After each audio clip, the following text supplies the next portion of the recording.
Un dels projectes que premiem en aquests Premis Talent 2023 en el marc d'aquesta fira IC Integrated Systems Europe és el premi en el projecte Biobo. Ens acompanya Vanessa Abad, que és directora de l'àrea del tractament de Consorci per la gestió dels residus del Vallès Oriental. Molt bona tarda, com estàs? Bona tarda. I també en Pere Aguiló, que és el director d'operacions del Consorci Besòs-Tordera. Molt bona tarda. Hola Albert, bona tarda. Volíem parlar, el vostre premi precisament és per l'aposta decisiva per al biometà com a font d'energia verda de futur, gràcies a aquest acord d'institucions públiques i privades que permet situar aquesta zona del territori, el Vallès Oriental, com a regió pionera a l'hora d'implementar també aquestes energies verdes a diversos sectors, especialment l'industrial. No sé si és veritat tot això que he dit, però ens agradaria que expliqués una mica com és tècnicament també aquest procediment i què és el que estem fent, no? Què és el que feu des dels dos consorcis, que entenc que esteu aquí perquè us heu posat d'acord per tirar endavant això. Qui vulgui. Bueno, doncs mira, des del Consorci de Residus del Vallès Oriental és una entitat pública, d'acord, que ja fa 25 anys que es va fundar, i el que fem és la gestió del residu municipal de la comarca del Vallès Oriental i alguns municipis del Moianès. I bueno, nosaltres ja fa més de 14 anys que tenim una planta de tractament de fracció orgànica en la que fem la digestió d'aquesta fracció orgànica per produir biogàs i produir energia elèctrica. I bueno, realment vèiem que anava augmentant la producció de fracció orgànica, que això és molt positiu, és molt bo, perquè hem de recuperar encara més fracció orgànica, s'està escapant molta fracció orgànica en el contenidor de la fracció resta. Ens anava augmentant aquesta producció de biogàs i vèiem que havíem de fer alguna cosa amb aquest biogàs excedentari, no? Ara el Besòs Tordera explicarà una miqueta la seva situació, però bueno, vam dir podem apostar, no?, per fer més energia elèctrica, no?, com estem fent fins ara, o apostar, no?, per altres tecnologies, no? Doncs amb el Besòs Tordera ens vam posar d'acord, tots els dos, no?, crèiem fermament, no?, amb el tema del biometà com una solució de futur, i estem parlant això de l'any 2019, o sigui, ja fa uns quants anys. 5 anys. Això mateix. Llavors ja el 2019 vam veure que era una tecnologia madura, que aquesta tecnologia estava aprovada, que s'havien fet alguns pilots aquí a nivell d'Espanya i que per tant podíem impulsar un projecte conjunt per aquest biogàs excedentari que tenim les dues instal·lacions, fer-ne biometà, no? I diguéssim que va néixer aquest esperit de col·laboració mitjançant un conveni entre les dues entitats per posar-lo en marxa. Pere, explica'ns una mica, quina és la vostra part de tot aquest procediment? Pues la nostra part, com a nosaltres ens dediquem al sanejament de les aigües residuals, en concret la depuradora de Granollers és una dels 27 sistemes de sanejament que portem, i de la contaminació que n'extraiem de l'aigua en el procés de depuració abans de lliurar-la al nostre riu Besòs, pues el que fem és digerir-la, un procés que és digestió anaeròbia. En aquest procés es genera aquest biogàs. I això no és nou, tal com bé diu la Vanessa, és un procés que nosaltres portem aprofitant ja des de la dècada dels 90, produint energia elèctrica que autoconsumim a les mateixes instal·lacions de sanejament.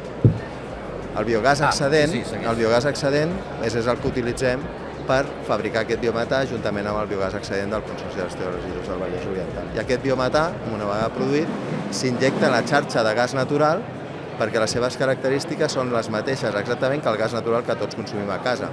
Per tant, un consumidor connectat a la xarxa de gas natural indistintament està consumint o biometà o gas natural, amb l'avantatge del biometà que aquest no computa com a drets d'emissió ni, per tant, no computa com a tones de CO2 equivalent. Per tant, entre tots estem fent al consumidor i al productor un estalvi en benefici del planeta. Parlem de la indústria. Com ha rebut aquest projecte? Com l'està instal·lant? Com l'està assumint? Entenc que hi ha una part d'obligació, no?, que ve per normativa europea, escolta, hem de renovar tot això, i potser també hi ha part, no?, d'escolta, consciència territorial, no? Bueno, a veure, jo crec que la comarca del Vallès Oriental sempre ha sigut una comarca, no?, capdavantera amb el tema mediambiental, no? Sempre s'ha vist molt clar, almenys en l'àmbit del residu, no?, ja fa més de 25 anys que ja es van posar en marxa les deixalleries, no?, una planta de compostatge per tractar tota la fracció orgànica, després un pas més endavant, fa 14 anys, amb un procés de digestió anaeròbia, o sigui, crec que en el territori hi ha moltes iniciatives també relacionades amb l'àmbit energètic, està molt ben recepcionada i a més nosaltres també intentem, no?, de fer difusió perquè s'expliqui, perquè sigui un model replicable, perquè realment, a veure, tenim els recursos, no? Nosaltres és aigües, no?, els fangs de les aigües residuals, els residus orgànics són recursos accessibles, la tecnologia és madura, no?, vull dir que són tecnologies que estan provades, que funcionen correctament, I a nivell legal i administratiu ja sabem tots el que hem de fer, no? Per tant, el que hem de fer és impulsar, no?, la construcció de més plantes d'aquestes característiques. En l'àmbit de l'aigua, com està afectant, com està millorant? Perquè deies, home, el que estem fent és abocar menys aigua contaminada, no, finalment? No, amb el tema de l'aigua, el vector de sanejament en quant a la qualitat de l'aigua no es veu ni afectat positivament ni negativament pel fet que nosaltres fem un aprofitament energètic. El que sí que fem és que optimitzem l'eficiència econòmica de tot el procediment de sanejament, mantenint sempre la qualitat inalterable de l'aigua que aboquem al riu. Aquí jo el que sí que volia comentar-te és que l'obligació legal de l'utilització d'aquest biogàs ens ve marcat pel marc europeu. Tenim el Pacte Verd Europeu, el Green Deal Europeu, que obliga a les empreses, a totes les empreses, a descarbonitzar-se, a assolir uns objectius de consum d'energia renovable, verda, d'energia primària. No només estem parlant de l'energia elèctrica, sinó de qualsevol energia. I a més, malauradament, amb el conflicte de Rússia a Ucrània, tots hem viscut la dependència que teníem molt forta en aquest continent del rus procedent d'Europa. I això va provocar que la Comissió Europea tragués el programa Repower Europe, que obliga els països europeus a agafar el 10% de tota la demanda de gas natural a Europa i substituir-la en un plaç de 20 anys per biometà. Aquí és on nosaltres, la nostra iniciativa, juga un paper molt important. I si això ho escalem ja a l'Estat espanyol, amb la fulla de ruta del biogàs, ens estan ja revisada, ens obliguen a multiplicar per 8 la quantitat de biogàs que estem generant a dia d'avui en qualsevol dels sectors.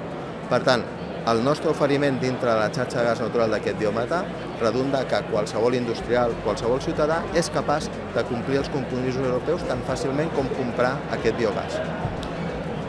I per aquests casos d'èxit heu rebut aquest premi, com dèiem, que hem conegut avui també una mica millor, el Premi Talent en Transició Energètica, perquè es tracta d'això, de que aquestes noves energies arribin a les llars i arribin sobretot a la indústria tradicionalment contaminant i cada vegada més posada al dia. Gràcies, doncs, Pere i Vanessa, per acompanyar-nos avui i moltes felicitats per aquest premi. Per la part que us toca, mai millor dit. Moltes gràcies. Moltes gràcies.